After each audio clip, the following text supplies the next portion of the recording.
This isn't a snarky question. What can you actually do? I mean, in terms of influencing events, what can you do? What can Duncan Smith do when he turns up in the same office? The negotiations are unfolding 100 miles away. Well, the two parties involved in the negotiations are Theresa May's team, you're right, Dominic Raab and that, and Michel Barnier on behalf of the European Union. Neither Ian Duncan Smith or myself are privy to those negotiations, but the point I made to him today, which is an important point in my view, is to say to him that I think that the EU should begin preparation for extending Article 50. And the point I made to him was, look, there is a possibility where our Parliament rejects the deal Prime Minister May does.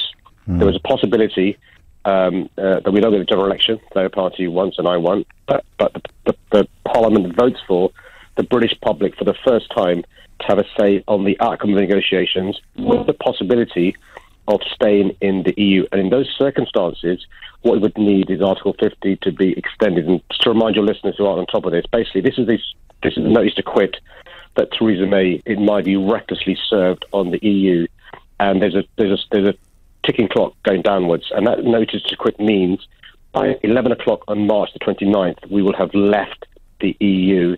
And so the point I made to Michel Barnier today was, look, in my view, there's a possibility of there being a referendum and or a general election. In those circumstances, what would be wrong is if we'd left the EU. And so I made the point to him that they should begin preparations for that possibility occurring. How, I don't, I know you can't put a specific figure on this, but how prepared did Barnier see for the prospect of no deal? In other words, did he strike you as a man who sees it as a very real possibility?